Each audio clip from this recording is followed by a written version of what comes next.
It's the hashtag Simply Cyber, COMMUNITY. Here to break the cycle, this is vital more than you and I. Yeah, it's exciting, it don't matter what your title is. You can grab a friend or two or three or four, invite them in. It's the Simply Cyber, bring a good vibe. It's the live with Jerry every morning, having good time. And you know we love to see for you, just gotta go and get it. Yeah, you know we all believe in you, it's time to grow together. It's the Simply Cyber, bring a good vibe. It's the live with Jerry every morning, having good times. And you know we love to see for you, just gotta go and get it. Yeah, you know we all believe in you, it's time to grow together. Dr. Auger is a OG, got that potion, the elixir. Got devotion to all those who keep on showing up to witness. Fit the tricks and quips and all the tips to raise your cyber fitness. Switching up the routines, pass it off to James McQuiggan. Keep the people smiling, hit that follow, that's a good decision. Every week, today, tomorrow, I encourage y'all to listen. We gon' teach y'all way more than how to protect yourselves from phishing. More like being confident so you can recognize a vision. On a mission, it's official, we gon' get through all these issues. Time for jaw jacking, baby, this is more than a tradition, yeah.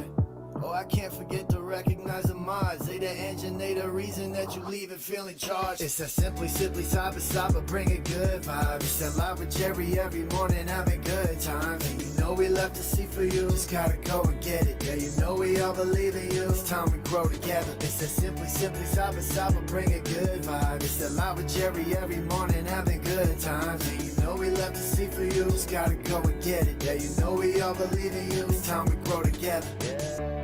What else can I say? I hope you find some value in this place and have yourself an awesome day. Simply Cyber's here to stay. So let's all put our hands together ready. Time to hang with Dr. A.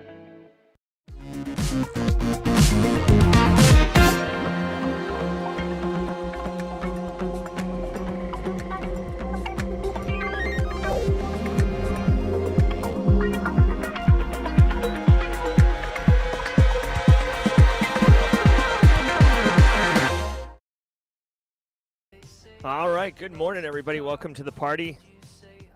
Today is Thursday. Let me know if you have any audio issues. I'm in the mobile studio and dealing with a small problem. Today is Thursday, June 19th, 2025. This is episode 902 of your Simply Cyber Daily Cyber Threat Briefing. I got a little alfalfa here. Looks like when I put some gel in my hair and then put the hoodie on, I got a little wild on the side there. Hey, listen, today is Thursday. This is Simply Cyber's Daily Cyber Threat Brief. I am your host, Dr. Gerald Auger, the award-winning podcast that brings hot takes, spicy cuts, and the top cyber news stories every day to you in order for you to level up as a professional and ultimately to be able to drive cyber risk reduction for your business stakeholders and make you the CEO of you so you can absolutely dominate as a professional. Now listen, if you are not an active professional in the industry yet, believe me when I tell you this show is going to have mad value for you because you're going to be asked in any job interview, how do you stay current on the industry? This right here is what we like to call a banger of an answer. It's absolutely solid. You are going to be well suited because you're going to be asked in any job interview, how do you stay current on the industry? Not only are we going to be covering the stories so you can be amazing in the job interviews, but we're going to go deeper below the headlines and data mine really those values that you can get insights from, understand strategic direction, go beyond kind of the junior level roles and stuff like that. But frankly, even if you're interviewing for like a CISO at an AI company, right? Like understanding the current threat landscape, understanding the current meta of what's going on is wildly important. Getting us started off quickly this morning, James McQuiggan at 35,000 feet, dropping bombs. I guess since this is a show, well, I'm going to move this light because it's obviously annoying me here during the Threat Locker ad read. But guys, listen, thanks James McQuiggan and Keith Sloan, Mr. Diesel Doug, Fleetus posted in the third. Guys, if you are a recipient of said gifted membership, do say thank you to @James McQuiggan in chat. He's a longtime community member and just absolutely oozes Simply Cyber core values, support, inclusion, and empowerment. Guys, I am super pumped, but I do got to tell you, I don't research or prep for any of the stories that we're going to be covering today. Ain't nobody got time for that. So I want you to know you're going to get my rough, rugged, raw, authentic response and cut on each of these stories. Again, I see it as a challenge and a personal privilege to be able to attack these stories in real time and find value for you. As always, if you are a Team SC member, which you are by being here, definitely share your thoughts and comments in chat. I know Roswell UK is constantly doing hot takes in chat. If you've got thoughts, definitely Elliot and Matisse in the San Francisco connection, they're always dropping thoughts on the geopolitical stuff. So, yeah, it takes a village, guys. It's a community effort. Let's go. All about good times. Also, I do want to say a quick shout out. We have a regular contingent of people who watch on replay. So I do want to say hello. Let me do a full screen for all y'all. I want you to know that we do see you. And it seems like the Replay Gang is kind of the moniker that they have taken on. So to the Replay Gang, thanks for being here. Drop your thoughts and comments. We do appreciate you, and you are a member of the team, whether it's live or on replay. All right, guys.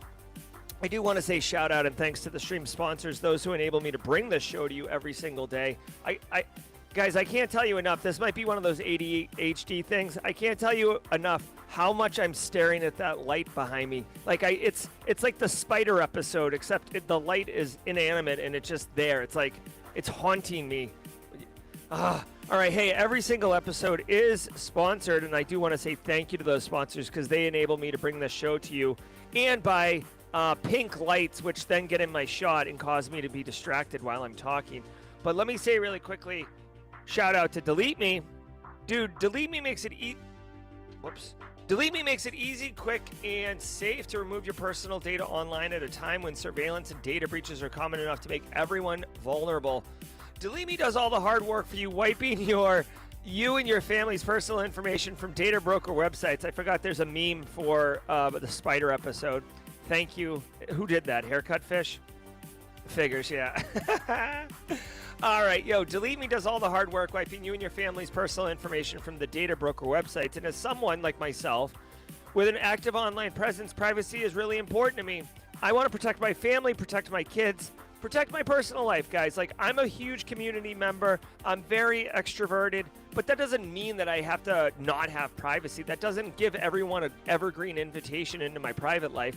So I do want to manage that online presence. Take control of your data. Keep your private life private by signing up for Delete Me now with the special discount for our listeners. Get 20% off your Delete Me plan when you go to joindeleteme.com/simplycyber and use promo code simplycyber at checkout. The only way to get 20% off is to go to joindeleteme.com/simplycyber and enter code simplycyber at checkout. That's joindeleteme.com/simplycyber, code simplycyber.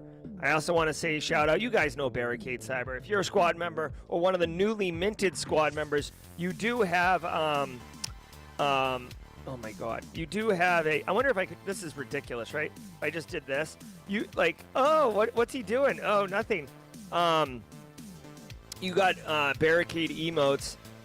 Is your Microsoft 365 environment secure? With business email compromise attacks on the rise, your entire operation could be at risk. Fortify 365 from Barricade Cyber Solutions is your defensive shield.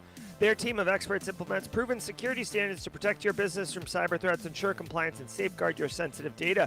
They've helped countless organizations strengthen their M365 defenses with tailored solutions that address real-world threats. Don't wait until after a breach to take action. I'm telling you, you will be crying into a handkerchief if you wait until after a breach. Visit fortify365.com today to learn how they can secure your Microsoft 365 environment against tomorrow's threats. Guys, basically, if you run an M365 environment and you haven't hardened it, go to fortify365.com today. Simple as that. Straightforward, easy. Guys, every single episode of the Daily Cyber Threat Brief is worth half a CPE. Half a CPE. So what do? Say what's up in chat like Jesse Johnson, Roswell UK, Rhonda Rummerfield, Zero Com, Mara Levy, Chuck Sapp. Guys, just say what's up in chat. Grab a screenshot. Do you see where it says June 19th underneath the show on YouTube? Put that in there. This is an instructor-led webinar. I might have, I might look cool with my pink light, but like literally, I'm qualified as an instructor-led webinar. I'm faculty at the Citadel. Like, just get the CPEs. We do this for an hour. We say 30 minutes is solid cyber content. The other half an hour is, fellowship and good times. So, it's all about good times. Chill, Winston. All right. I want to say if today is your first episode, though, do me a solid.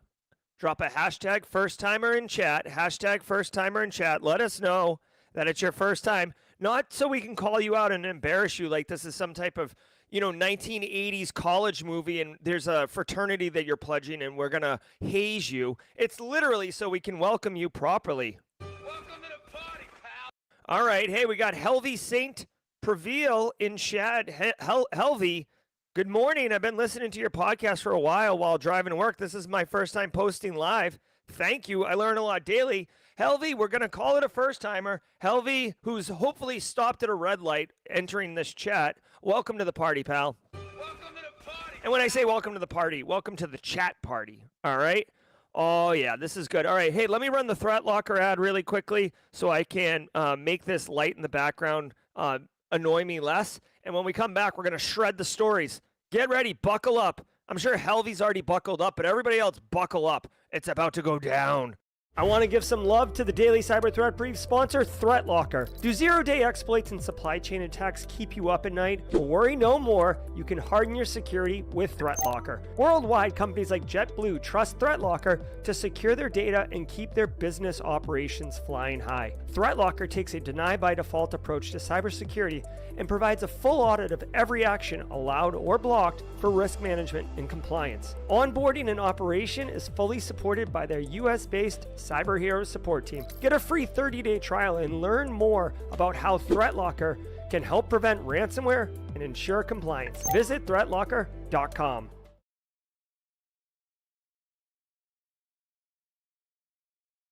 All right, everybody, give me a favor. Or give me a favor. How about do me a favor? Sit back, relax. Helvy, why don't you hit the recline button on your chair today? Well, that's okay, Helvy. If you want to go out into the driveway and get in your car, for the vibes, you can do that. Wherever you are, sit back, relax, and let's let the cool sounds of the hot news Spicy! wash over us in an awesome wave. I will see you all at the mid-roll. From the CISO series, it's cybersecurity headlines. These are the cybersecurity headlines for Thursday, June 19th, 2025. I'm Rich Straffolino. Over 5 million impacted by Episource breach.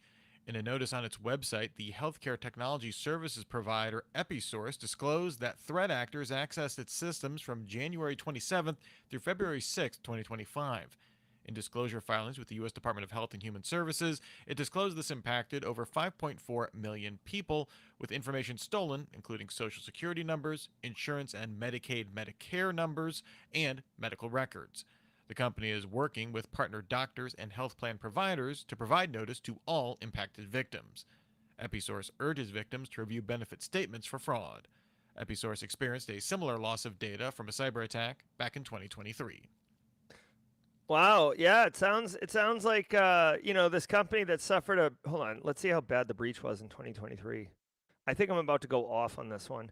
Oh, this is just your friggin' templated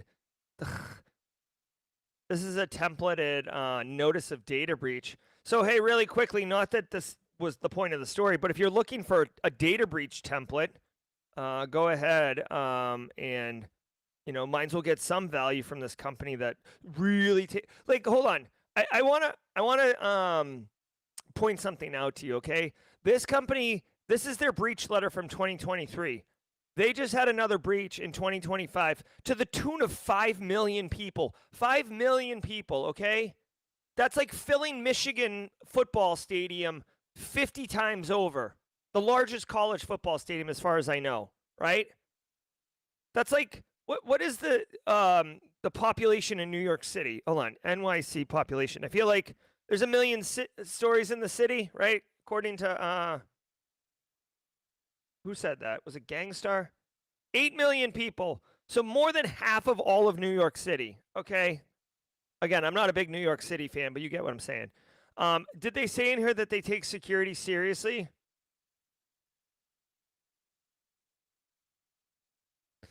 I don't know if they say it in here, but anyways, so it just annoys me. Like, this company, tech company, tons and tons of data, millions of data, millions of people's data, and they get hacked twice. And their guidance to you is keep an eye on your accounts for potential fraud. Thanks. That feels good.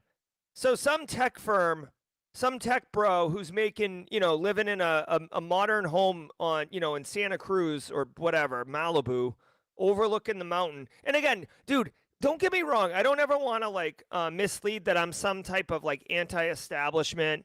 It's not fair they have money and I don't have money. I don't care about that. Work hard, get paid, have success. Go for it. I'm all about it. The American dream, chase it. But what I'm saying is when you begin to neglect fundamental practices that should be expected of you at a certain level, and when you clearly have the funding and resources to achieve it, that's when I start to get a little pissy. So what do? All right, they have a notice on their website. Let's see what this says. Notice a data breach. I want to see if they say seriously. No. Take.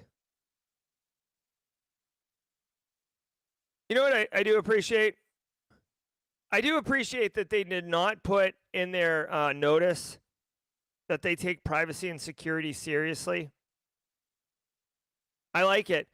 You know what? I'll give them a win for that one. Normally these companies will say, "Hey, we take your security and privacy seriously. That's why we're notifying you." It's no, you're notifying us because the Department of Health and Human Services legally requires you to do it because you up with your 5 million records. You're going to be on the wall of shame, dude.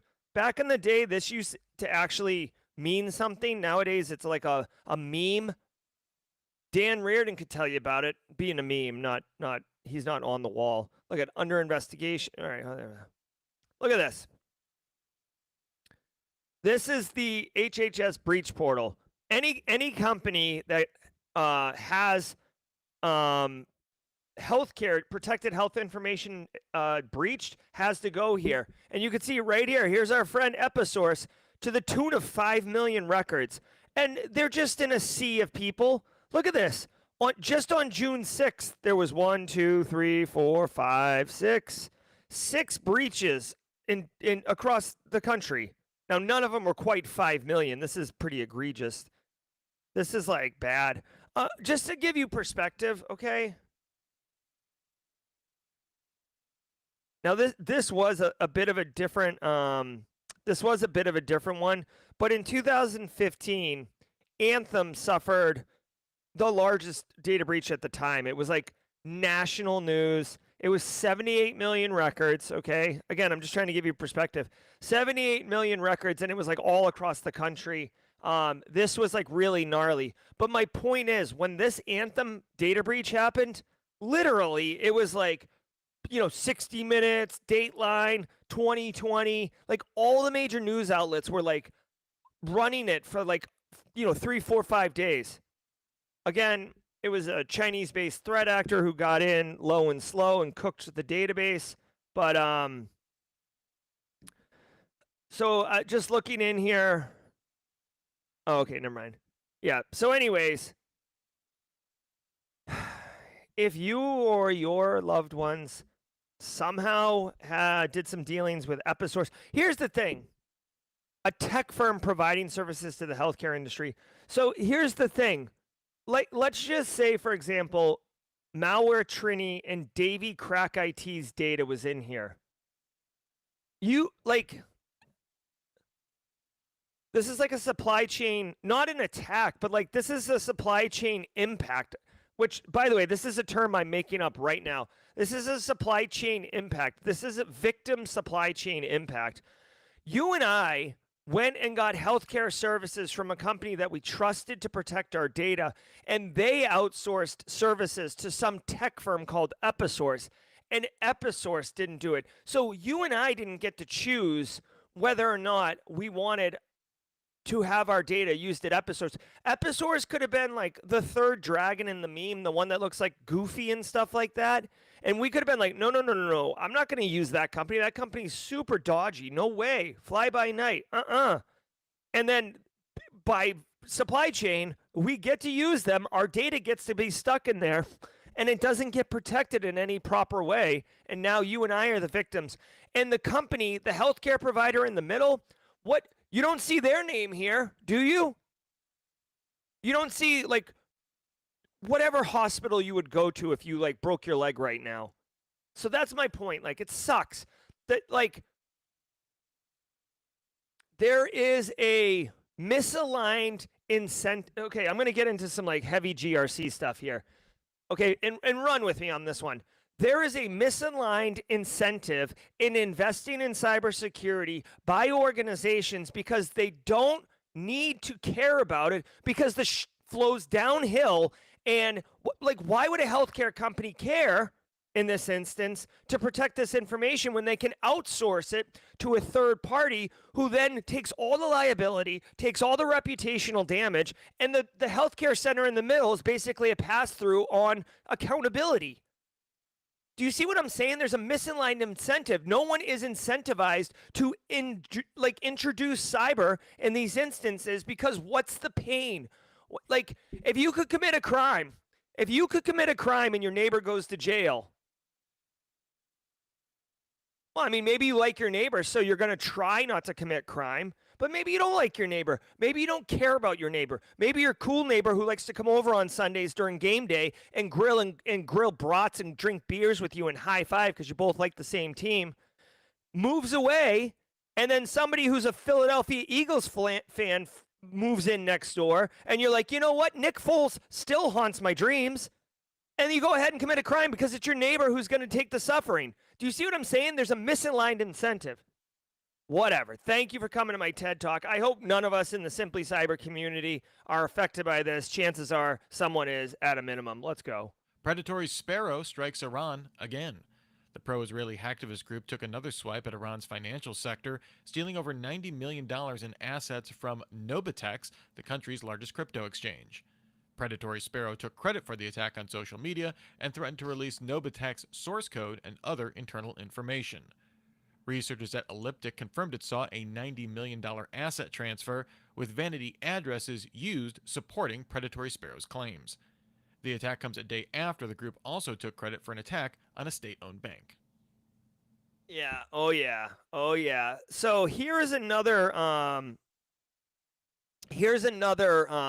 okay, so like the TLDR here is that is an Israeli-based like activist group called Predatory Sparrow. Now, whether or not Predatory Sparrow is state-sponsored, so they're working for the country of Israel, or they are, an activist group who's decided that they are going to be a patriot for the country of Israel, they have attacked these Iranian financial sector organizations with great effect, and they're really screwing them up. This particular one, it's called Predatory Sparrow. So if you're looking for information on this one, let's go. It's Predatory Sparrow.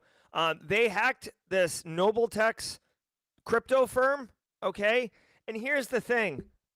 Not only did they like mess this firm up, this is the hallmark of like activism, okay? They stole $90 million, okay? So let's just pretend that you, me, and Jesse Johnson stole $90 million. And we're like rubbing our hands together. We're like, oh, yeah, baby. They then put the money in wallets that the wallet, and I might be getting this a little wrong, but the gist is going to be right. The wallet's file name, for lack of a better term, was very derogatory towards Iran. Okay, so like it was clearly deliberate and clearly an activist who was anti-Iranian. Because you'll have to Google it. It's not appropriate for the children in the Simply Cyber community for me to say what the wallet title was. And then they burned the keys. So essentially what has happened is, in the way that crypto works, right? If you hold the wallet, you hold the money. And if you say you lost the wallet, that money can never be reclaimed. There's no support desk you can call to get the money moved to another account, right? It's like it's gone forever. They literally burned all this money. So essentially, they're like the Joker in the Batman movie. They like stacked up $90 million, put a really, really derogatory anti-Iranian thing on it, and then lit it on fire. That's what happened.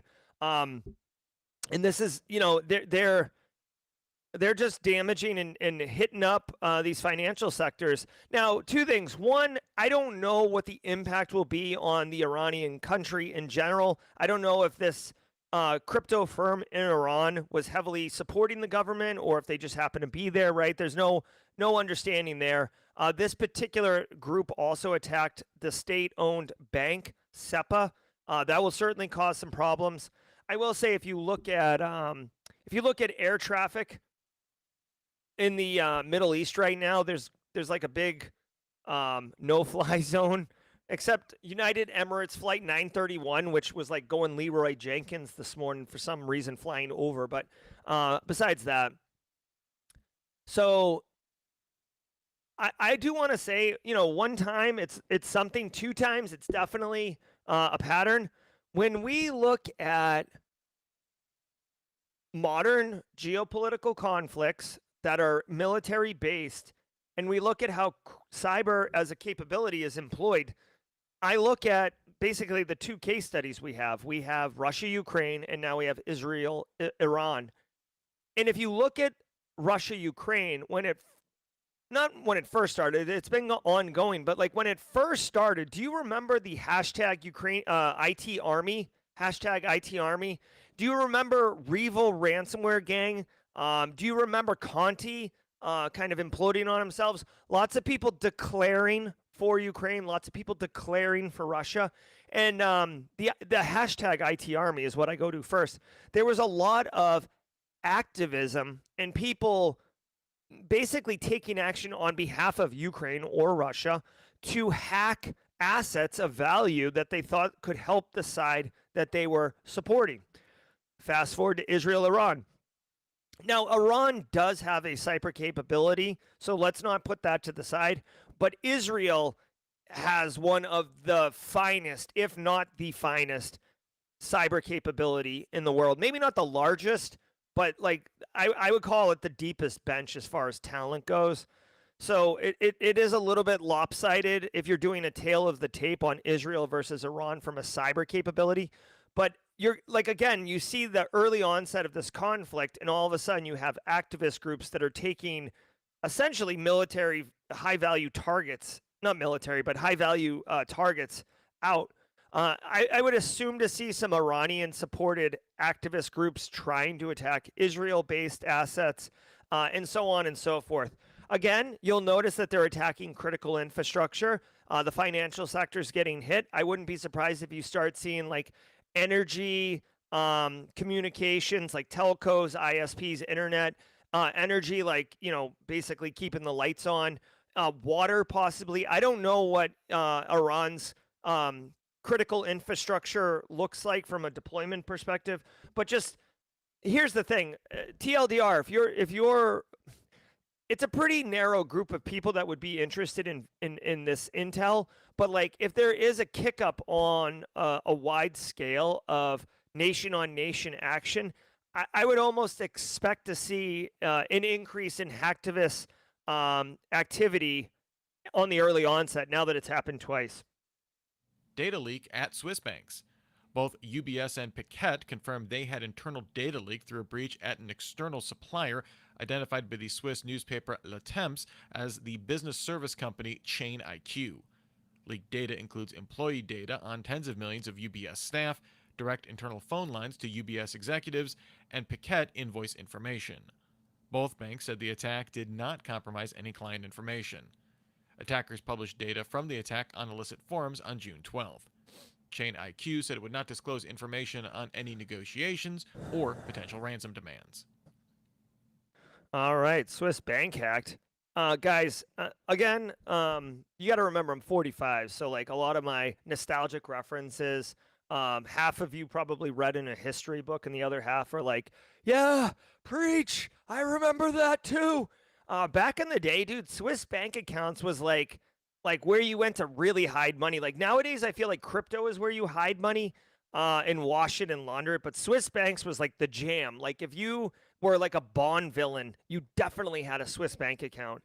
So UBS getting hit, dude. Financial services, it's where they keep the money. No client data affected, but employee invoice details reportedly stolen. Okay. Again, there's such a nuance here. Let me give you the high level of this story, and then I'm going to tear this thing apart. Again, I don't research or prep for these stories, but just the way they tie together is brilliant, right? An external supplier led to information about UBS and several other companies being stolen. So supply chain attack. Again, I literally gave a talk to the state of Georgia this month on how bad supply chain attacks are and what you can do to help minimize the likelihood of a supply chain attack and more importantly, the impact from a supply chain attack.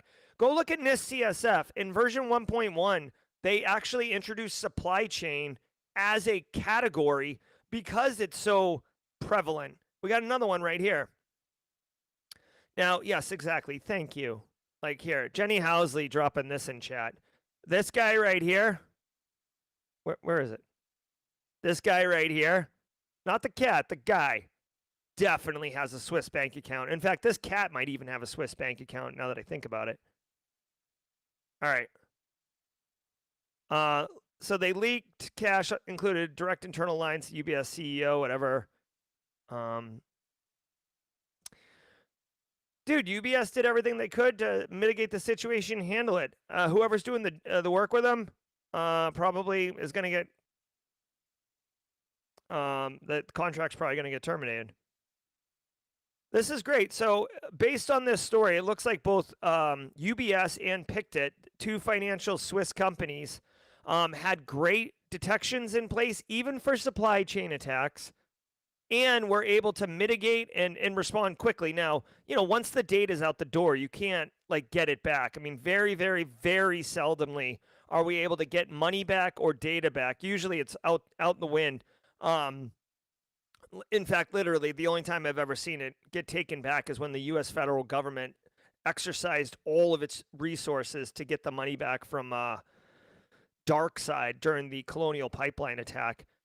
Chain IQ, I would assume, is one of these blockchain analysis companies that can follow money and understand where things are, see patterns and clusters and stuff like that. So that's good. Let me give you my hot take, or let me go deeper beyond the headlines on this one, okay? When we talked about this first story, Episource, 5 million records, the healthcare providers who are using them that you and I chose to use, and they chose to use Episource, get off scot-free. So we're the victims in this story, and Episource is the one who's going to have to pay the money. Fast forward to this UBS one, okay? Some third party who doesn't even get named in this story is the one who leaked the data. And in this instance, UBS is the one who's in the headlines, right? So this would be like the healthcare company, not Episource, being in the headlines. Now, what I do like is that in this instance where they're in the headlines, check this out. Thousands of UBS employees' data was stolen. No client information was compromised. Now, you might be saying to yourself, well, Jerry, that's great. No client information was compromised, but employees were. Okay, let me put this clearly. In the healthcare one, right? Yeah, you do have a choice. Who do you go for your healthcare? But really, in rural areas, in metropolitan areas, you might not have a choice, right? You break your leg. Are you really going to tell the ambulance driver to drive 45 minutes to a different hospital because the one in your neighborhood made poor choices and suffered a data breach? No. You're going to be like, get me to the hospital. I need my leg fixed, or I need my heart started, or whatever. With financial services, we're talking straight cash, homie. Straight cash, homie. Also, there's probably investors. If I had to guess, UBS publicly traded. Let's see. Yes, UBS is a publicly traded company. So you see this? Now we're talking shareholders, we're talking money, we're talking business. So when you suffer a cyber attack and your client's information gets compromised, and now you've shaken You've shaken the confidence of your customer base who can just go down the street and start doing business with Chase or Lehman Brothers or whatever Swiss bank, right? To choose another one. Who cares? It doesn't matter. Now it matters if your client information is impacted, which is why you can see they point out in the first paragraph that no compromise of client information happened. This is crisis management for a publicly traded company. I'm telling you right now, pro tip, if you see a data breach and the company that is suffered the breach is the one coming out saying early that no client information was compromised, or the other key one is business operations have not been impacted, I guarantee you $5 that is a publicly traded company. I would bet you, let's get fact checked here. I'm going to either look like an idiot or I'm going to look pretty cool. I bet you this Episource company who lost all of their people's information, me and you, I bet you they're not publicly traded. Is Episource publicly traded? Let's see. No, Episource is not publicly traded. It was acquired by Optum in 2024. I literally just said that and then put my money where my mouth is. I'm telling you, there's a freaking playbook for handling this if you're a publicly traded company versus a private. And it's all about capitalism. It's all about image. It's all about crisis management. I hate to be real. And listen, I'm a cyber guy. I love cyber. My goal is to help you protect your organization. But at the same time, there's certain things that you need to be aware of. And I'm sure the olds in here or the people who have been in the industry for a long time know what I'm talking about. You just see it over and over and over and over and over and over. At a certain point, you're like, wait a minute, there's clearly a pattern here. What's the commonality? Oh, publicly traded. Just like when the friggin' data breach letters say we take your privacy and security seriously. Whatever. This is why it goes beyond the classroom and the textbook, because I've just got scars. Microsoft 365 to block legacy auth protocols. Starting in mid-July, Microsoft will begin changing security defaults on Microsoft 365 tenants to block legacy authentication protocols across SharePoint, OneDrive, and Office files. It estimates this transition will be completed by August. This will include blocking browser authentication for SharePoint and OneDrive using Relaying Party Suite, or RPS, as well as blocking opening Office files with front-page remote procedure call.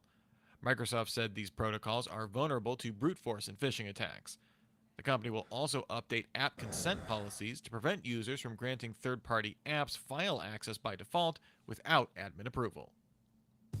Okay, so number one, I can't even believe front page RPC is still a thing. Front page was like Web 1.0 WYSIWYG web page designer, like back in 97. In fact, I'm just going to allow me, grant me some grace. I just want to see when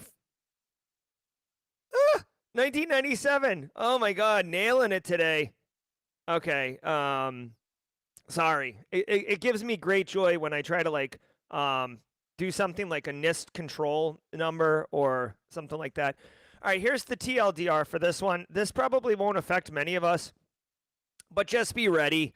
Microsoft is going to end legacy authentication. We should be so glad that Microsoft gives us the longest runway ever to prepare for these type of things.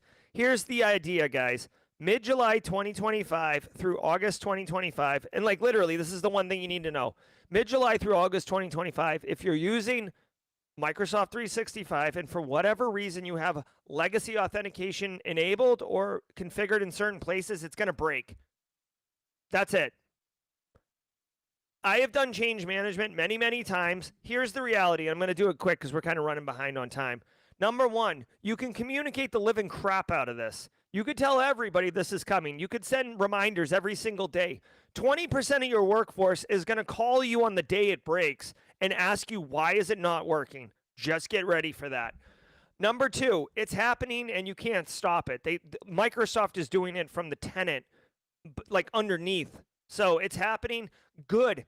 I welcome it. Like, let the security controls wash over me in an awesome wave. Like, thank you for forcing my hand so I don't have to make a compelling argument to my business why we should stop using front page remote procedure call for authentication. Number 3, and this is probably the most important thing, connect with your help desk, your support desk. Maybe just, you can even initiate the conversation with support desks management and make them aware of this. Say, hey, I don't know if this is going to impact us or not. Likely not huge, but you need to be aware of it because you're going to start getting calls and your standard resetting password isn't going to work because this is not working anymore. You may also want to connect with your application team. It depends on how large an organization you are, but the app team, if they're leveraging these authentications to authenticate 2 applications in the environment, those are going to break. You might want to just let them know. It would be worth checking out if you have any mission critical applications. There shouldn't be that many at your business, but like if you have some type of like ERP solution, or you have some type of like, you're like a friggin' online business and you have some back end thing that is part of like procurement or not procurement, provisioning. Like, just be aware of that. And now, thanks for our sponsor for today, Adaptive Security, OpenAI's first cybersecurity investment. As deepfake scams and Gen AI phishing evolve, Adaptive equips security teams with AI-powered phishing simulations featuring realistic personalized deepfakes and engaging security awareness training. Their new AI content creator turns threat intel and policy updates into interactive, multilingual training instantly. Trusted by Fortune 500s and backed by Andreessen Horowitz and OpenAI, Adaptive helps you stay ahead of AI-driven threats. Learn more at adaptivesecurity.com. That's ADAPTIVESECURITY.com. UNITYE. All right. Hey, super chat coming in from William K. William K says, SC is the best, hosting an SC Locals meetup tonight in Augusta, hot Augusta. For anybody interested at Savannah River Brewing Company, 6 to 7 p.m. First beer for those 21 plus is on me. Hope to see you soon. Awesome. Hey, really quickly, William K., thank you for being a local ambassador for the Simply Cyber community. I am close to that, not at the moment, but I have been to Augusta. Really quickly, for those who are, he's going to be at Savannah River Brewing Company, 6 to 7 p.m. on tonight, June 19th. So if you're in that area, check it out. There is a locals channel for Augusta in the Simply Cyber Discord server. Let me just tell you something really quickly. If you have a chance, B-Sides Augusta is excellent. B-Sides Augusta, the conference is excellent. It's one of the, there's a lot of great B-Sides. B-Sides Augusta is excellent. The whole Augusta area is kind of hot. Okay, let's do this.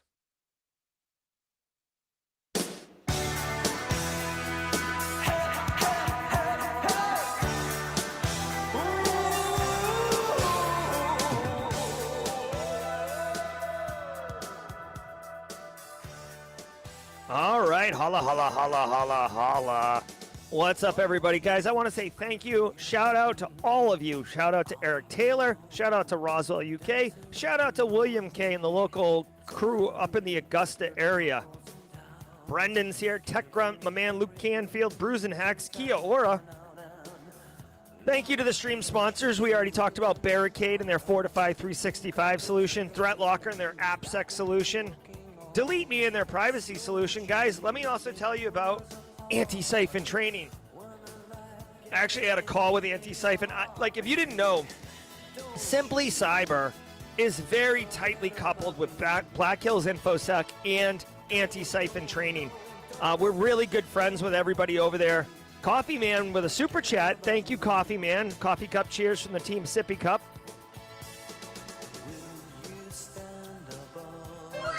All right.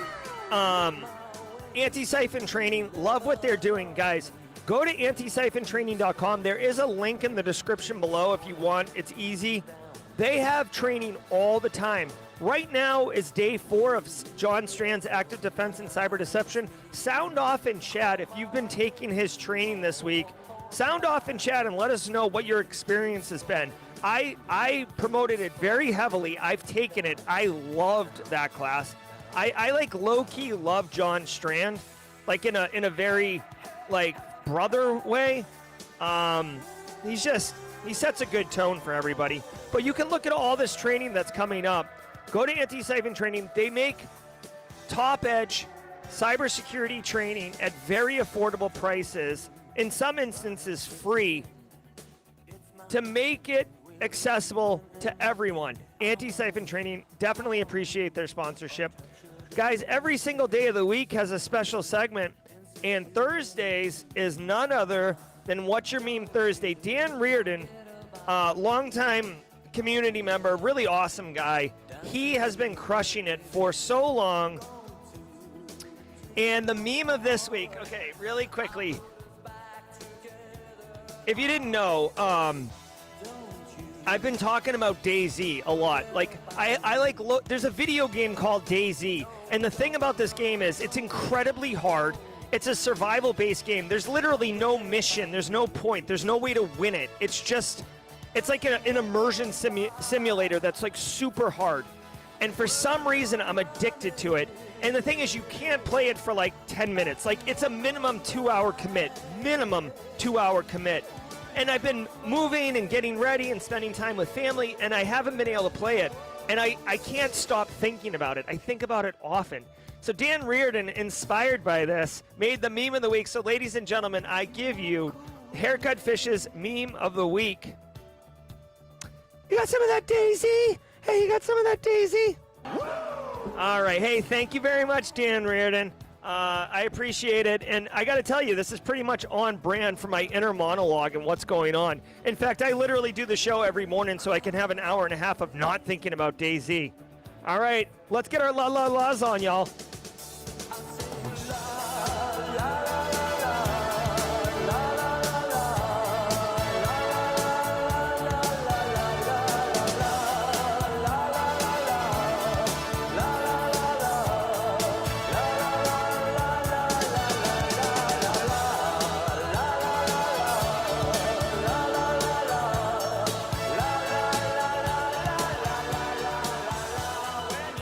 I don't know if Dan hit himself in this one.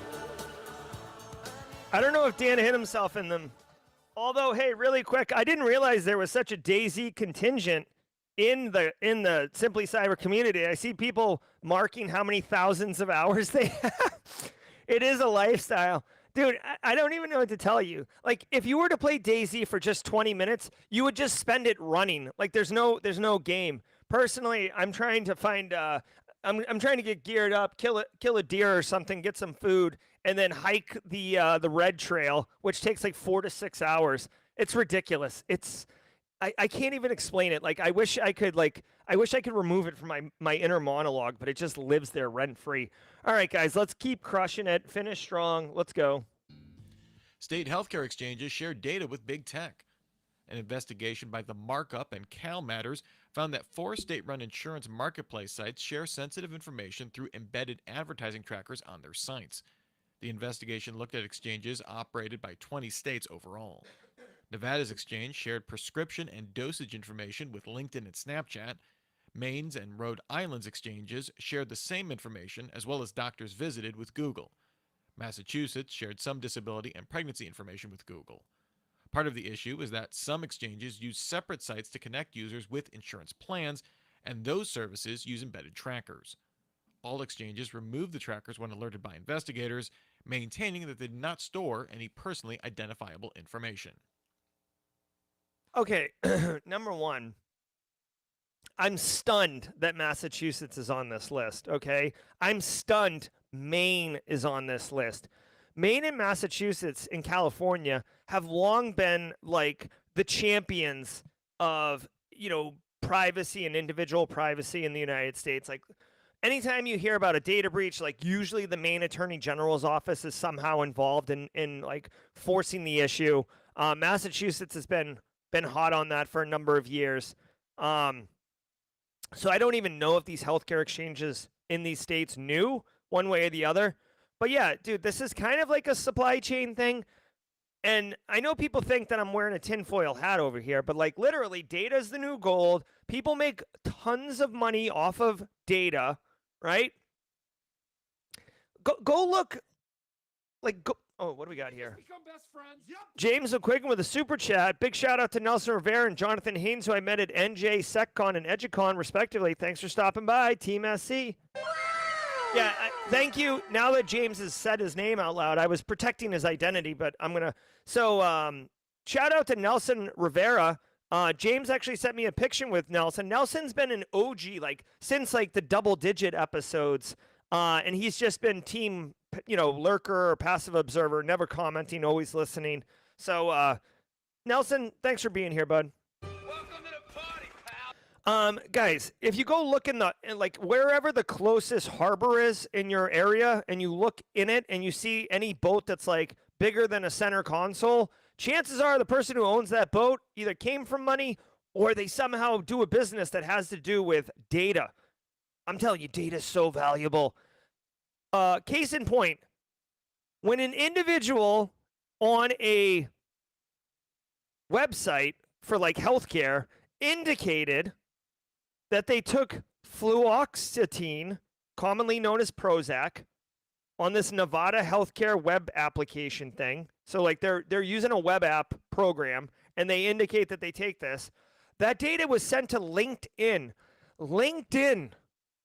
LinkedIn, the business social media site. Why? I'll tell you why.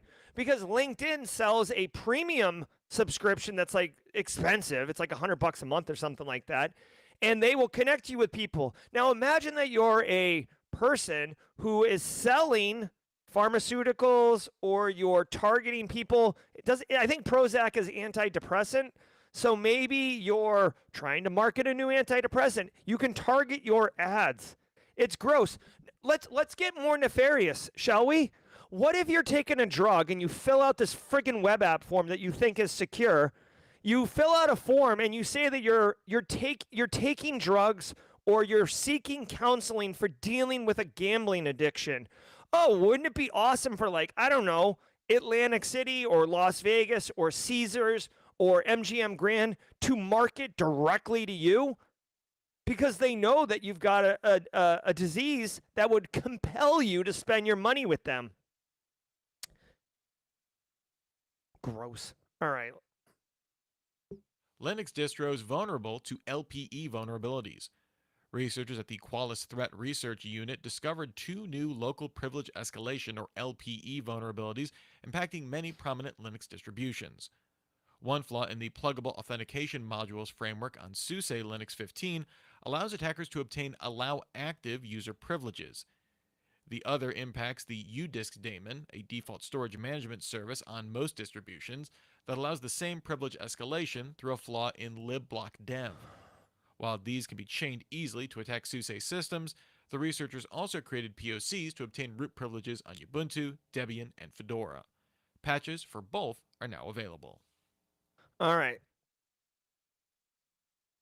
So just really quickly, Linux is not invulnerable, okay? Like I know that people who use Linux like to think that they're elite, next level, right? And I recommend learning Linux. It's like you don't have to be a Linux admin, but it does help in a cybersecurity capability to understand it and fly around in it. Not just beyond Linux, beyond Kali, right? Learning Linux and using it in a way, using the knowledge you gain in a way beyond hacking is definitely valuable. Okay, so I'll just say that. Secondly, this udisk thing, this is like on all Linux distributions. It has to do with the way that memory and like the disk, when you're writing to disk, whether it's SSD or platters, gets managed. And because it's an operating system fundamental, remember, like there's user land, then there's operating system, and then there's hardware. And the operating system does a ton of things, but the operating system is responsible for interfacing with hardware on behalf of the user and applications and stuff. So it has to have super permissions. This is a local privilege escalation, which is not good, and you'd want to patch it. You gotta patch it. But it's local privilege, so the person has to already have access to the box, either physical access or they've compromised an account and they've remoted into it. So you do want to fix it, but it's not wicked critical to fix it today. Chances are, I will say a lot of Linux servers are managed by Linux administrators who are usually very, very technically savvy, and they can patch these things pretty quickly. If you're running Linux as your daily driver, you can just do apt-get update, or actually, I don't know if you can I don't know if you can use apt-get update for updating the operating system itself. This is, usually I don't run Linux as my main driver. I have it as a secondary one, so usually I just blow it out and get another one. So people in chat, if there's a way, like, tell me or educate all of us on how you update the. Okay, so it looks like you use yeah, but hold on. What's that? So Eric Taylor is putting in chat how to do it, but what's the binary that you pass that flag to? That's the question I need to know the answer to. Another quick thing, when I see PAM, I don't know about you guys, but when I see PAM, I think privileged access management, which by the way is a wicked powerful control at managing risk. But in Linux, it's pluggable authentication module, so I wasn't familiar with that. Really quickly, for the sake of time, we'll just do one. But again, Barricade Cyber has this cool EPSS lookup tool. So let's check that out. Hold on 1 second. I think I have an extra white space or blank space. Nope. All right. The TLDR here, it's a major Linux flaw. If you use Linux with any level of criticality in your environment, send this to your Linux admins. They're going to know exactly what to do. And if you're running Linux as your daily driver, it says OpenSUSE on the story here, but they did mention it will affect Ubuntu and Debian and all the other major Linux distributions. So you definitely want to get it sorted out. So Augusta Delgado is saying it's apt-dist upgrade or apt-get dist upgrade. Apt-get dist upgrade. So it is an apt-get. I didn't realize that. So apt is the package manager. It's one of those ones, like, is the operating system considered a package? I guess. But anyways, patch your stuff. Fed sees crypto funds linked to investment scams. The U.S. Department of Justice announced it filed civil forfeiture action to obtain over $224 million in cryptocurrency tied back to scams, fooling victims who believed they were investing in legitimate crypto ventures or through romance scams. A network of scammers worked at least 400 victims globally, including dozens in the U.S. The U.S. Secret Service and FBI worked with Tether to trace back the stolen assets. The Department of Justice hopes the successful forfeiture will eventually allow it to return funds to victims. Yeah, well, I'll believe that when I see it. I hope funds can be returned to victims, but that's like returning funds to victims who are involved in pig butchering scams is like untangling the largest Christmas tree light knot thing. Like you can do it, but it's incredible. It's going to be incredibly painful. Dude, the Department of Justice, can we please? Regulators! Mount up. It was a clear black night, a clear white moon. Warren G was on the streets trying to consume some. All right, get your Chief Wiggum on. If you are a squad member, longtime squad member, or a newly minted one because of James McQuiggan's gift, go ahead and scoop up the Chief Wiggum. Dude, let's see how this works. Now, really quickly, if you're not familiar with it, I do want to tell you, because pig butchering is a rampant crime right now. Pig butchering is effectively where an attacker will get a victim, usually through text messages. It can be like social media posts as well. They basically get you, and they start off really, really benign and, casual conversation. It typically starts with the pretending that they've dialed the wrong number. So like if you've ever gotten a text message that says like, "Hey Claire, did I leave my golf clubs in the backseat of your car?" Or "Hey Todd, are we still on for coffee at 2 p.m.?" Any of these like bull crap things, what they're hoping for is you to reply like, "Wrong number," right? And then they're like, "Oh, hey, sorry, this was my friend Todd's phone number. We were playing golf the other day. Do you like golf?" And like basically they're just trying to hook you. And then they start a conversation, and here's where it becomes pig butchering. They end up telling you about some opportunity, and the opportunity pays off. And if you had invested just $10, $100, whatever, you would have got paid. And they end up getting you to invest something, and then it will pay off. And then they're like, "Oh, you see what I mean? Like you're an idiot. If you had invested $100,000, you would have made $1 million." And then when you invest $100,000, they steal it and rob you, and they fatten you up like a pig, and then they butcher you. That is what pig butchering is. And if you think that sounds outrageous and that you wouldn't fall for it, guess what? Maybe you wouldn't, but enough people are doing it that the Department of Justice just received $225 million in victim money from this scam. So it is quite lucrative, and it is quite real. And unfortunately, a lot of the attackers are forced, basically slave labor that are forced to do it, and they're beaten if they don't successfully steal money. So it's not going to slow down. If you're interested, I always reference this as a resource. John Oliver last week tonight did an episode on pig butchering.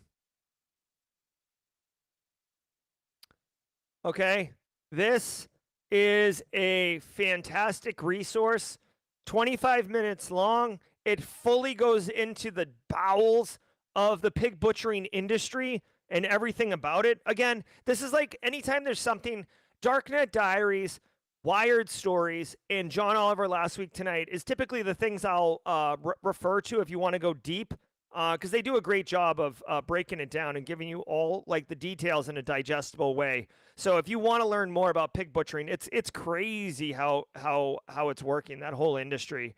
But anyways, good job, DOJ. I will tell you just really quickly, you should educate your family and loved ones. Pig butchering will target lonely people. Pig butchering will target elderly people. And, two things. You got it, Well, hold on. That was a misfire. I'm sorry. Two things. Number one, the population I just told you, lonely people and elderly people are targets that will fall for it. Okay? Educate them on this attack. If you get a text message from someone you don't know, do not engage them. I don't care how friendly they are. Don't engage them. Number two, and this one's even more insidious and very important to note, and it's one that for some reason nobody talks about, okay? It is possible, and it does happen, that perfectly, young, vibrant, super smart people, right, fall for pig butchering scams. And because they're young or smart or whatever, let's say let's say it's me, right? Let's say I've got my own company, I've got a PhD, right? Oh, I'm the bee's knees. How could I fall for something stupid, right? Here's the deal. When a person like that falls for a pig butchering scam, they are typically super embarrassed and they won't disclose it. Even if they figure it out, they might even go through with it. So make sure that you are making it a safe space. Make sure you're making it accessible for people to share embarrassing things, accidents that they have made, right, in your environment. The best thing you can do is curb this before it gets worse.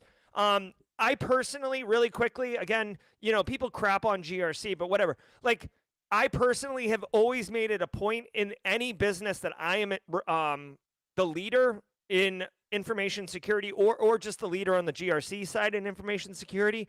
I always make it a point to make my face and the way to get a hold of me very accessible to everybody in the industry. excuse me, everybody at the organization. So I will make videos. Hey, I'm Jerry, the guy from InfoSec. Watch out for this. Hey, I'm the guy from InfoSec. I hang something up in the elevator. I have my face also attached to that graphic. The reason I do that is because I can't tell you how many times I've had someone call me and be like, "Hey, Jerry," and I'm like, "Hey, what's going on?" Like, I've never even spoke to you before. Hey, what's going on? Hey, yeah, I'm Alice, and I'm on the manufacturing line. Okay, Alice, what's up? I think I fell for something. I just don't know. I don't know. It's not even work related. I shouldn't have bothered you. No. Whoa. Tell me what happened. Let's talk about it. When you break down those barriers and you make it feel okay for people to contact you, like you've demonstrated some type of like open line of communication, you will uncover all sorts of nonsense and you can help people, you can help your organization. Don't let people feel that they need to suffer, okay? More details on Giles' hack. Citizen Lab and Google Threat Intelligence Group separately released reports detailing a recent hacking campaign that successfully accessed the email of Russian military expert Giles. Attributed to the Russian-linked threat group UNC 6293, the campaign stood out for its particular slow roll and focus on one individual rather than an organization. To that point, Citizen Lab senior researcher John Scott Railton said, "It's as if they knew everything we'd been taught to expect from Russian hackers and then did the opposite." The whole report is worth a read, and we have a link in the show notes, but the final step saw the attackers getting Giles to share a screenshot of an app-specific password, which allowed them to compromise his Google accounts. All right, so this is a follow-up story. This researcher, what's his name? It's Giles, but Giles. He's been, he's obviously, I've never heard of him before, but he's some type of deep type of researcher who's an expert in Russian military, and he's been, documenting and publishing research around it. And obviously, the Russian government is like, "Oh no, we're gonna get into you." So they basically hacked him and got into his Google stuff. Now you would hope that he had been aware that he would have been targeted, so he's been taking the protections in place to minimize his impact, to also compartmentalize his data, obviously protect his sources, etc.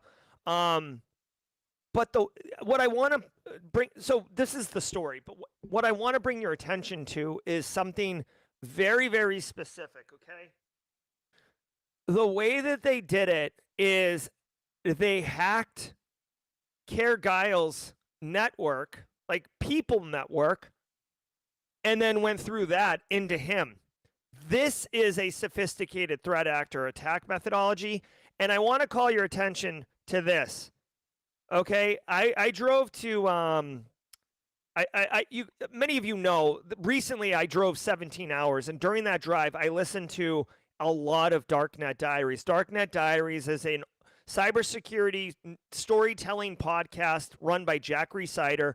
It is excellent. He's been doing it for years. If you don't know about Darknet Diaries, do yourself a favor and check it out. You will not be disappointed. Episode 151 is Chris Rock's episode. And I want to point out, I'm very happy to call Chris Rock a friend, and he's actually a Simply Cyber community member. He's not necessarily in chat right now, and I'm not showing this like to blow his spot up.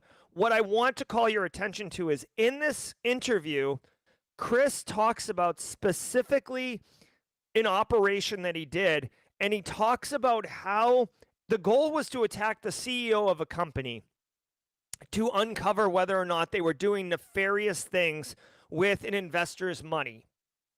And he says, we didn't attack the CEO. We did, like, his first circle of social is like his team, his direct family. Then the second circle are the people that interact with those people. And the third circle is like his lawyers, his doctors, his bank, all these things.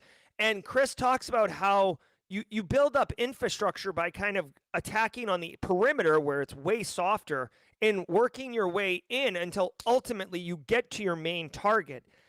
This is how you go low and slow. This is the essential equivalent of slow cooking a brisket overnight, right? Eric Taylor knows a thing or two about that.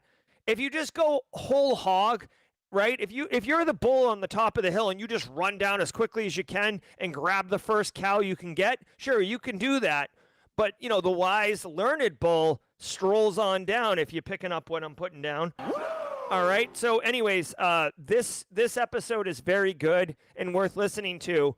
And it'll give you perspective, frankly, on this attack that Russia did as a state-sponsored advanced persistent threat actor to go after one very specific researcher who was researching Russian military and cyber capabilities. So, final thing I'll say on this is, guys, it doesn't matter. With enough time, enough patience, and enough motivation, you will be hacked. Whatever it is, will be compromised. And this is why it's cyber resiliency, not cybersecurity. You need to mitigate not just the likelihood of it occurring, but the impact when it occurs. Thank you for coming to my TED Talk. All right, let's keep cooking here.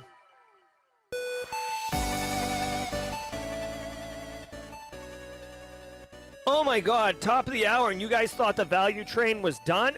All aboard the value train. Guys, this has been episode 902 of Simply Cyber's Daily Cyber Threat Brief. I want to remind everybody, don't go anywhere, because jaw-jacking is about to happen. This is a separate podcast, but you don't have to do anything. We take you directly to the podcast. Eric Taylor, Chief Forensics Officer at Barricade Cyber Solutions, is going to be answering your questions, helping you with career, industry, basically anything cybersecurity you would like some help with. Many people from the community stick around and also answer those questions. As always, I want you to know that this Thursday, later today, I am going to be interviewing Michael Small, co-founder, consultant, and Purple Team R&D lead about modern practical purple teaming. If you don't know what purple teaming is, or if you want to work in purple teaming, you will want to come catch this up. Here's a link. Register for show today. I don't use your data. Literally, this will just put a calendar invite on your calendar and send you a reminder. Also want you to know we're going to start sending out CPEs, certificates for these firesides and for the lunch and learns. So check that out. You're welcome, Andrew Schlegel. That's right. You thought we were done, but wait, there's more. All right, guys. I'm Jerry from Simply Cyber. Again, shout out to Dan Reardon for the meme of the week. Shout out to James McQuiggan for the super chat. Coffee Man for the super chat. William K for the super chat. Guys, I'm Jerry from Simply Cyber. Don't go anywhere because we got some jaw jacking. Until next time, see ya. Ever wonder what it takes to break into cybersecurity? Join us every weekday for Jaw Jacking, where industry experts answer your burning questions about the cybersecurity field. Live, unfiltered, and totally free. Let's level up together. It's time for some jaw jacking.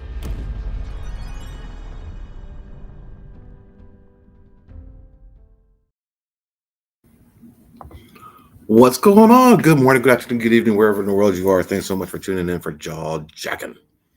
Let's get some music going.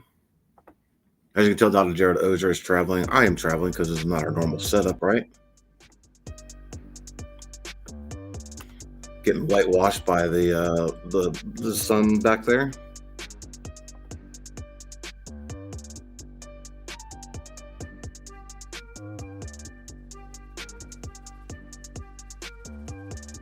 This is your first time joining. If you're a first timer or just catching the show, haven't stuck around, this is where you can ask me any of the technical stuff, where Dr. Gerald Auger is always doing the high level stuff, but I'm willing to get into the weeds.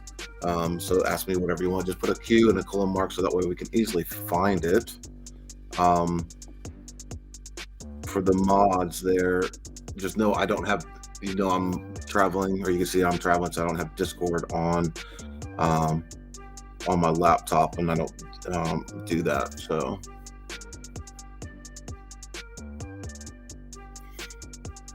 that's right, ransomware, and Eric Taylor shows up pretty much. What's going on, Dream Logic?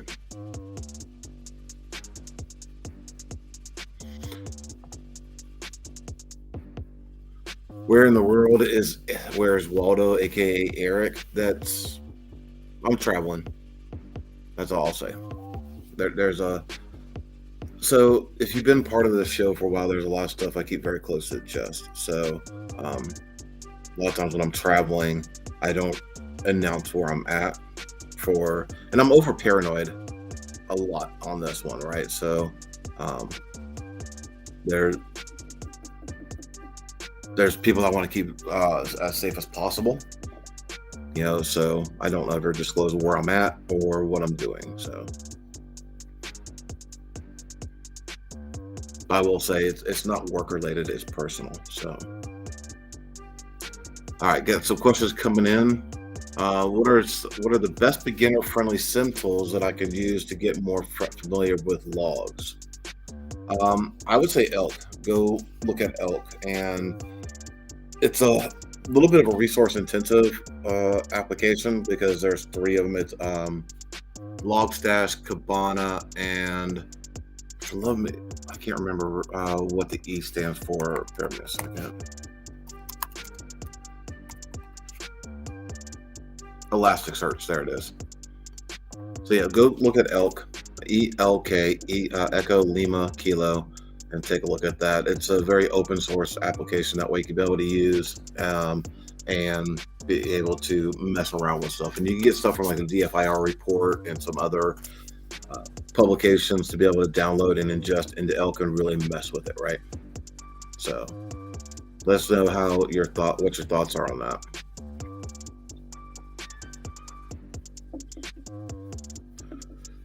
Any thoughts on the sunsetting authentication, legacy authentication at M365 environment and its impact on orgs prepping?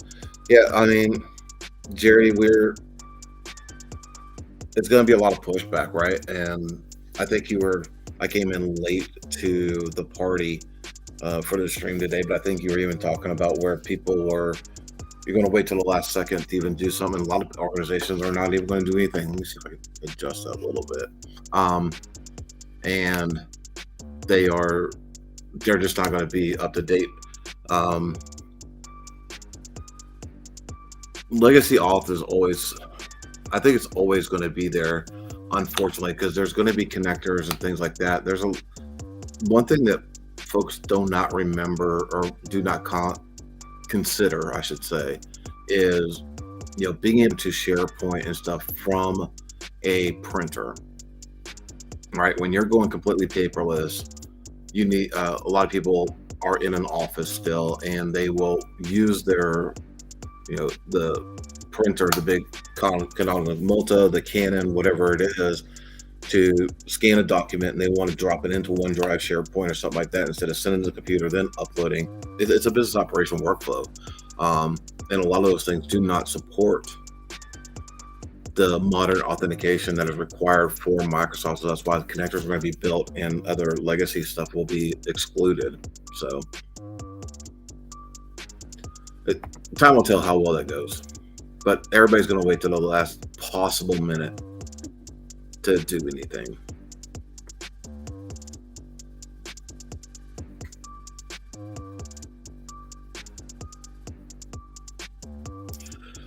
What is usually the biggest human element that challenges during an event in IR?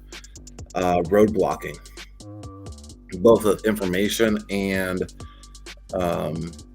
access. So a lot of time, I've talked about this before, Chuck, that anytime we're being brought in on an incident response, the internal IT team typically is our biggest roadblock because they are worried that we are going to uncover something and expose them for whatever they were doing.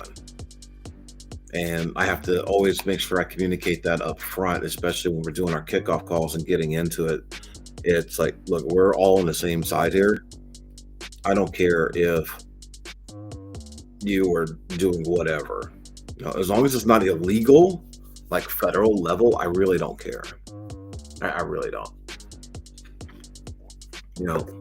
And I kind of make the joke, but for the most part, and had 2 situations where it got to be a problem where I won't talk about it publicly, but internally the people who know, there's one type of organization that we just won't work with. And again, I won't talk about that publicly because that can be a very hot topic. And I believe business owners should not talk openly like that. I mean, look what SentinelOne did with the whole Trump stuff, but I won't talk publicly on about certain political topics. I'm just not in a forum like this. But the other one was a C-scam. It turned out to be a C-scam situation where we had to get the FBI involved in that one. So there was 4 servers that were hosting massive torrent data of C-scam. So that one I kind of understand why they were a little hesitant about us coming in, and we didn't know it was that situation because it was a full encryption ransomware situation. And only after we started decrypting and doing verification that we could open up files on servers is when we found it. So, because when you're looking at logs, it's just images, it's just movies. And this particular organization was a film producer organization, right? They do film producing, yeah. They produce films, yeah. Whatever, however you want to word it, right? So they, for them to have so many images and videos and stuff like that being open repeatedly, it was standard operation procedure. So it's not like it was something that internally we would have been like, what's going on over here, right? So,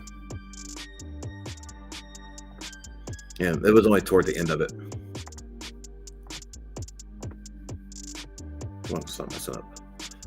Sorry, Eric, I know you won't tell. I didn't want you to say.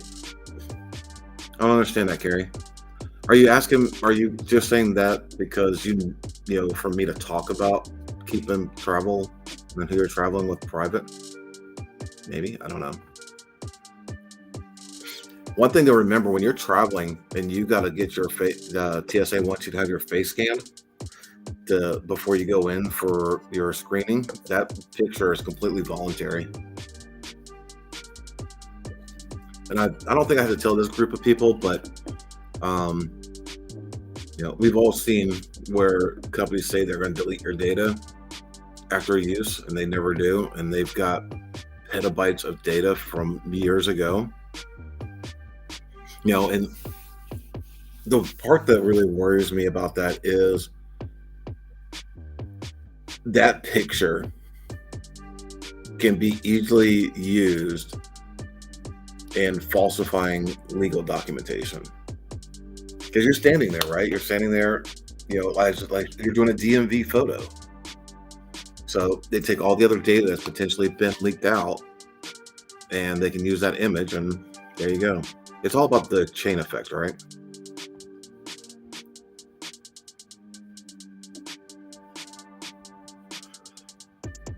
Jerry Guy, possible Team SC hat if there isn't, if we already have one. Apologies. I know Jerry's in the backdrop. Jerry, do you want to answer that in private chat, or you address it? Okay. Thank you, sir. Gotcha. Okay.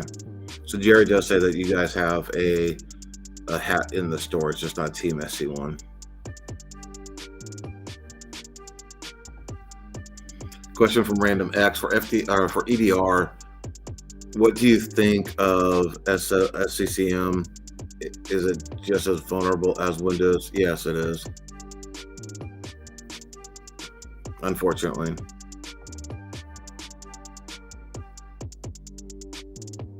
But hold on. I may be getting my terminology mixed up. Bear with me 1 second.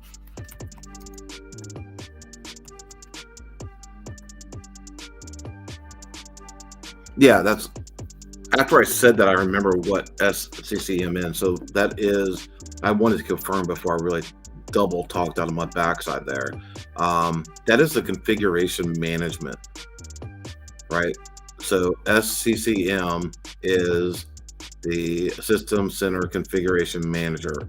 That is the old on-premise version. So when you're doing that, you're setting, it's almost like doing GPO on crack for the local domain. You are setting up policies and applications to be installed and make sure they are installed. on devices inside of the corporate environment for the 365 tenancy that is endpoint manager. So vulnerability perspective, I mean, the software itself, I don't know, has any sort of active vulnerabilities on it, but can it be used quickly to deploy malware through your environment? Just as easy as a GPO would be in your local AD or an endpoint manager. So, but that is completely the EDR and Windows CSSM is two different things altogether. Different roles, different scopes, everything.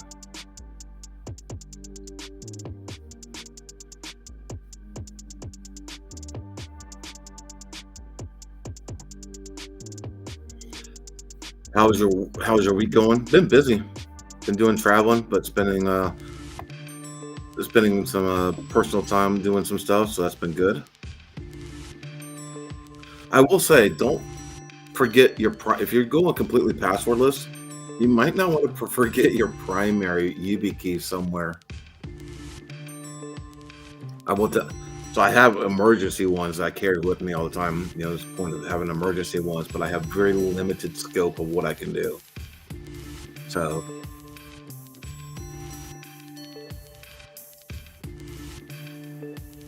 let's see, getting caught up on questions here.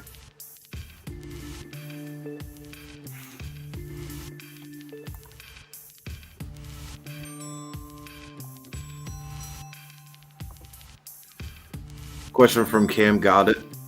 How do you handle clients that continue to work with you but do not follow through on recommendations you've made for their security? That's a hard discussion to have. You know, we have clients that are that way right now. And really, there's two sides, I guess there's multiple sides of that discussion that is much longer than what we can have here. But in a nutshell, while they are not implementing the security that you are recommending, it's key to get to the bottom of why. Maybe it's important to them, but it's not high on the criticality aspect of things, right? You know, maybe from a business perspective, they understand what you recommended. They understand the issue and the vulnerability for not complying with it, but business operational, they may have other resources and financial obligations to, you know, let's take a manufacturing vertical. They may be spending a metric ton of money and resources in upgrading a production line, or, you know, they are heavily allocating, you know, to circumvent incoming tariffs, you know. So, you know, how do we procure our materials locally or from a tariff sanction location? There's a lot of stuff that goes on in a business just from a day-to-day operation. So, you know, have a deeper conversation and say, hey, you know, I just want to understand, and start it off literally, yeah, you know, we've been talking about XYZ for a while and we're not getting a whole lot of traction, or I'm not seeing a whole lot of traction from y'all side to get some of these things implemented. I just want to get your idea an idea from you of where exactly, you know, does this land in a priority list for you and your organization? And as long as you come at it from a question, and that's a very unpolished version, and a lot of times when I'm in the moment, I phrase it a lot better, but just make sure you ask it as a question, you know, and you're phrasing it, you want to see their side of things, because that really is the biggest side. You have your side, you'll have their side, and somewhere in the middle is where the truth is, right? So always be asking questions. I hate Starbucks coffee. It's decent, but it's not Dunkin'.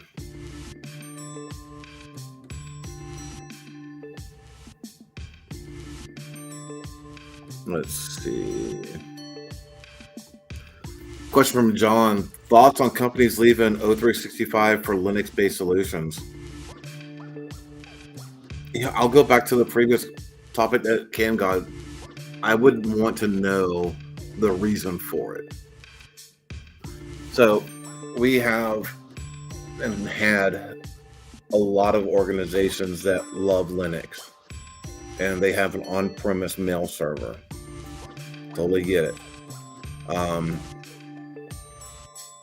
In those situations, most of the time, they have high turnover, they have high user count, where outside of patching and controlling factors, just the licensing cost outweighs the difference. So like Microsoft 365, you will have much higher financial costs for licensing that user than you would be by potentially putting more controls and protections on a Linux OS. It's the way it is. But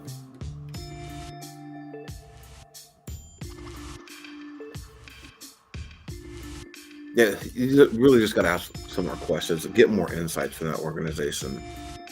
There is definitely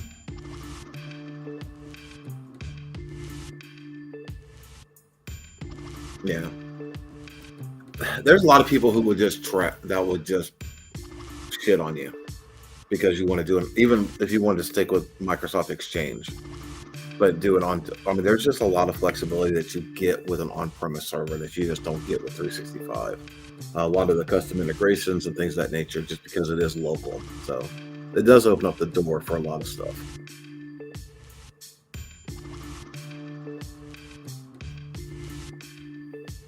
Eric, I was attempting to make a joke. I know for security, you can't say where you are. And it's a personal security, not business security. You weren't wrong.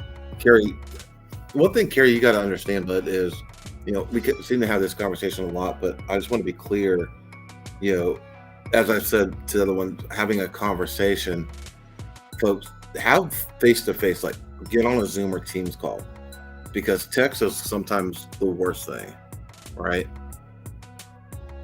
So much stuff can be misconstrued, misunderstood.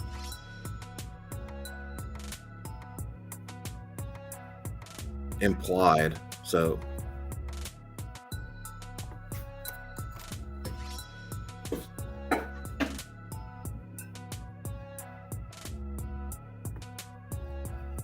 thoughts on OpenAI being forced to preserve all user logs, included deleted chats?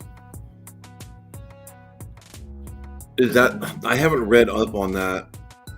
I've seen something come up about it a couple weeks ago, and then I seen this morning that OpenAI got like a 300 million or billion grant to work with the DoD. That may be part of the reason. There's a lot of stuff that's going on in that space that I'm not fully up to it. But from a large language model, LLM, how are you? This may be where I am uneducated in. Like, how are you going to train the AI over time if it doesn't have previous data to correlate, its training on?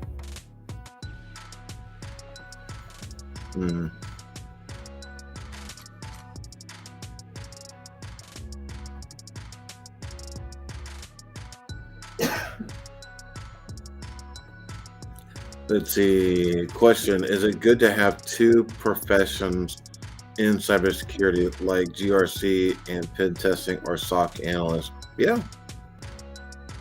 As versatile as you possibly could be is always the best thing you can do.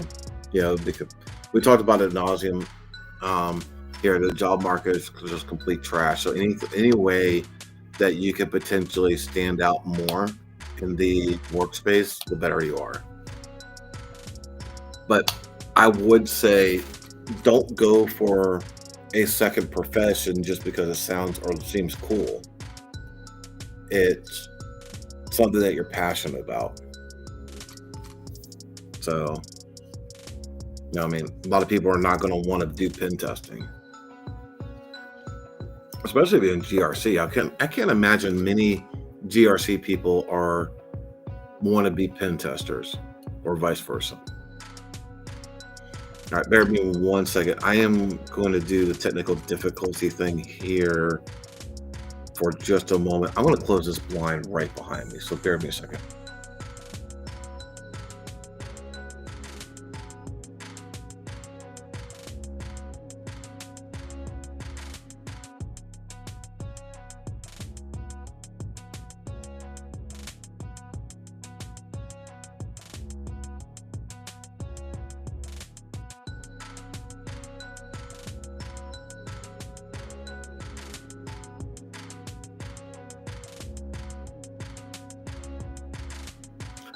Not whole. It is a little bit. I'm going to close the other one. Sorry, guys.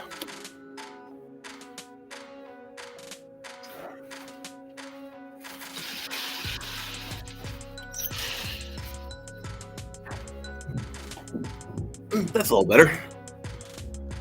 Now it doesn't look like heaven's coming for me anymore.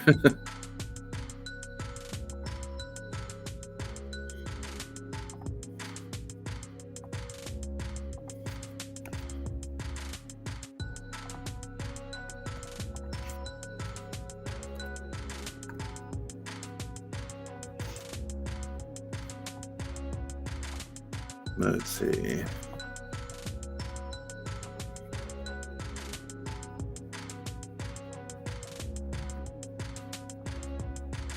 I do think we're caught up on the questions. We have dropped below 200 viewers.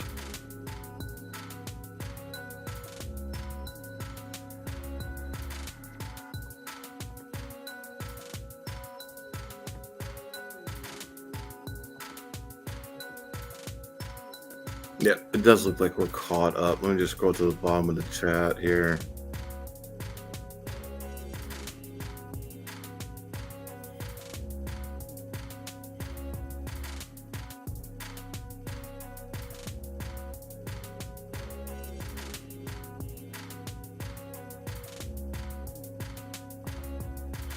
So Luke Canfield brings up a good point. Reason they had to get the data. That's right. I do remember somebody saying that now that you mention it. Again, like I said, I wasn't fully up to date on it. I knew that they had a DoD just got awarded the contract, so I didn't know if that there was any correlation between the two. But that's good to know.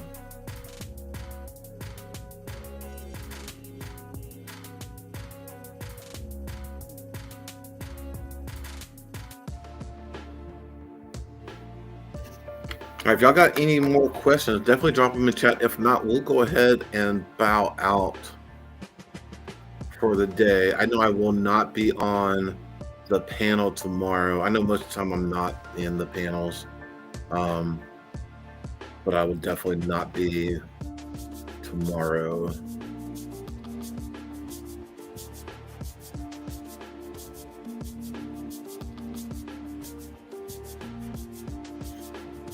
Yeah, Carrie, what's your favorite retro game?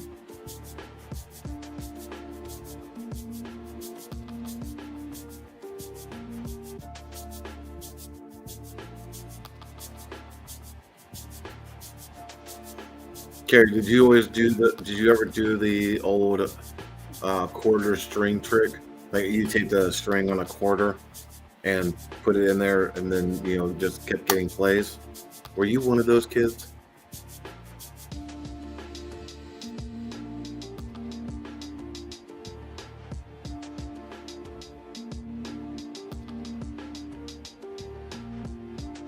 All right, y'all. We'll go and bow out for the day. Thank you so much for tuning in. Thanks so much for hanging out. We'll go ahead and do the sea shanty, and I will see you all next Tuesday. Until then, stay curious, my friends. There once was a kid whose passwords laid across all sites. They were the same, a criminal, then found their fame by taking that data to go. Soon may a criminal come to steal your pictures and data and run. One day when the crime is done, they'll steal your account and go. Hey everybody, I hope you enjoyed that content. Keep the cybersecurity train going by connecting with the other Simply Cyber community resources. We have the Discord server that's lively and always keeps the conversation going. You can connect with me directly on LinkedIn. And also every single weekday morning on the Simply Cyber channel, we're doing live daily cyber threat briefings, 8 a.m. Eastern Time, as well as Thursday at 4:30 p.m. We're doing live stream interviews with industry experts, and we produce videos that we push out every Wednesday morning. I'm Jerry from Simply Cyber. I hope you enjoyed the content, and we'll see you in the next one.